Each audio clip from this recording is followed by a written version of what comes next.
रमैया को उसी गांव में खुद का एक खेत होता था।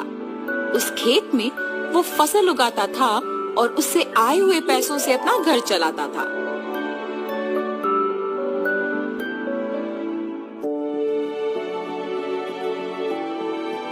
हमेशा की तरह इस साल भी फसल तो मैंने उगा दिया।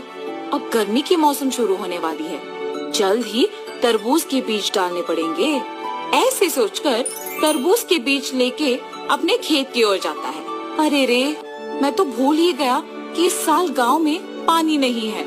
मुझे अपने खेती के लिए पानी कहीं से भी लाना होगा, वरना इस साल मैं अपना घर नहीं चला पाऊंगा। ऐसे अपने आप में सोचते हुए दुखी होता है। इतने में उसके पड़ोसी खेत का मालिक विश्वनाथ रमैया को देख उसके पास आता है। अरे रमैया, इतना क्या सोच रहे हो कि मेरा आना भी देखा नहीं तुमने? विश्वनाथ, तुम्हें तो पता है कि मैं हर साल चावल की फसल के बाद तरबूज उगाता हूँ, मगर इस साल गांव में पानी ना होने के कारण मैं तरबूज नहीं उगा सकता हूँ। मैं अपना घर कैसे चलाऊंगा? क्या तुम पानी के बारे में इतना सोच रहे हो? उसमें क्या है, इस सारे गांव में सिर्फ मेरे ही खेत में तो मोटर है। मेरे मोटर का उपयोग करके तुम हमेशा की तरह अपने खेत में तरबूज उगाओ। मैं तुम्हारा एहसान कभी नहीं भूल सकता हूँ। ऐसे कहकर उसके खेत में मौजूद मोटर के सहायता से पानी का उपयोग करके तरबूज उगाता है।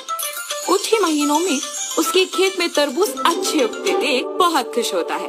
हर साल से ज्यादा तो इस साल तरबूज उगे हैं, इनको बेचूंगा तो बहुत सारे पैसे मिलेंगे। ऐसे सोचकर सारे तरबूजों को बेचने दुकान जाता है। वहाँ दुकानदार तरबूजों को लेके पैसे देता है। ये सब उसी दुकान के पास मौजूद विश्वनाथ देखता है। रमैया को तरबूज की फसल उगा के बहुत सारे पैसे मिले हैं। मेरे पानी देने के वजह से ही ये उसके लिए मुमकिन हुआ है, इसीलिए आए हुए पैसों में आधा हिस्सा मुझे मिलना चाहिए। इसके बारे में मुझे रमैया से पूछना होगा। रमैया, मेरे पानी देने की वजह से ही तो तुम इतने तरबूजों को उगा सके हो। हाँ, आपने सच ही कहा है। उस दिन आपने अगर पानी नहीं दिया होता तो आज मेरे हाथों में पैसे नहीं होते। अगर मैं तुम्हें पानी नहीं देता तो तुम्हारे पास आज पैसे नहीं होते ना। मतलब तुम्हारे हाथ में जो पैसे हैं उसमें आधा हिस्सा मुझे मिलना चाहिए ना। ठीक है जी, आपको सिर्फ इन पैसों में आधा हिस्सा चाहिए ना। लीजिए, आप ही की वजह से तो ये मेरे पास आए हैं। ऐसे खुशी से पैसे देता है। मैंने सोचा कि तुम पैसे नहीं दोगे, लेकिन तुमने मेरा एहसान वाकई चुका दिया। मेरे पूछने पर बिना सोचे तुमने पैसे बस दे दिया। तुम अगर ऐसे ही रहोगे तो तुम्हारी अच्छाई ही तुम्हें नष्ट कर देगी। ऐसे कहकर पैसे लेके वहाँ से चले जाता है। अब मेरे पास कुछ ही पैसे बचे हैं, इनके साथ मुझे कोई व्यापार शुरू करना होगा, मगर कौन सा? ऐसे सोचते रहता है। इतने में ही बगल में उसे एक आदमी कटे हुए तरबूज एक बंडी पे बेचते हुए नजर आता है। प्यास लग रहा है, एक तरबूज का टुकड़ा खाऊंगा।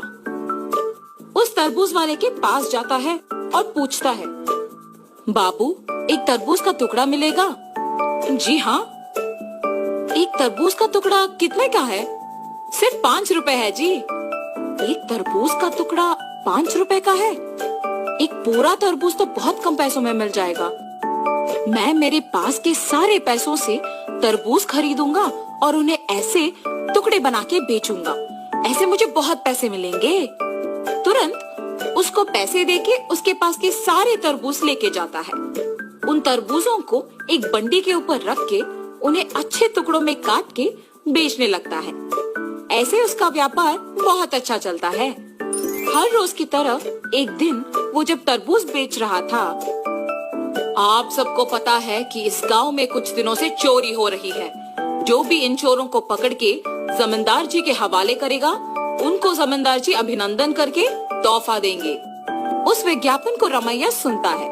उस दिन दोपहर को 4 आदमी उसके पास आते हैं। बाबू, हमें 4 तरबूज के टुकड़े दो ना। बाबू, आपको इस गांव में मैं कभी नहीं देखा। गांव में नए आए हो क्या? हाँ जी। किसके घर में रह रहे हो बाबू? पास में जान पहचान के लोग हैं तो उन्हीं के घर में है। इतने में रमैया को सुबह का विज्ञापन याद आता है। वो लोग भी हिचकिचाते हुए उसको पैसे देके जल्दबाजी में वहाँ से निकल जाते हैं। मुझे इन लोगों को देख के लग रहा है कि यही वो चोर हो सकते हैं। इनका पीछा करूंगा तो सच पता चल जाएगा, मेरा शक भी चला जाएगा। ये फैसला करके उनका पीछा करता है। उन लोगों को एक घर में घुसते हुए देखता है। खिड़की में से उन लोगों को देखते रहता है। हम लोगों पे शक आए इससे पहले हमें जमींदार के घर में चोरी करके इस गांव से बाहर निकलना होगा। मेरे सोच के अनुसार ये लोग तो चोर ही निकले हैं।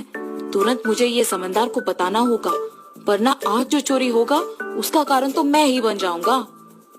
तुरंत वो वहाँ से जमींदार के पास जाता है। जमींदार साहब, जमींदार साहब। अरे क्या हुआ रामैया, यहाँ आए हो?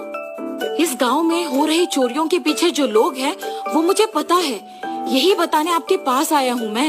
इतना ही नहीं, मैं उन्हें ये कहते हुए सुना कि वो आज आपके घर में चोरी करने वाले हैं, इसीलिए तुरंत आपके पास आया हूँ। ऐसे सब कुछ जमींदार को बताता है।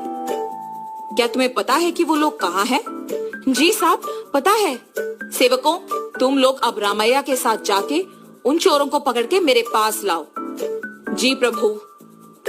जमींदार के आज्ञा के अनुसार सेवक उन चोरों के घर जाके उनको पकड़ के जमींदार के पास लेके आते हैं। उन चोरों को पकड़ने के लिए गांव वालों के सामने रमैया का अभिनंदन किया जाता है और जमींदार उनके वचन के अनुसार उनके जायदाद में एक हिस्सा उसको देते हैं। तुम्हारे अच्छाई की वजह से ही तुम उनके जायदाद में एक हिस्सा पाए हो।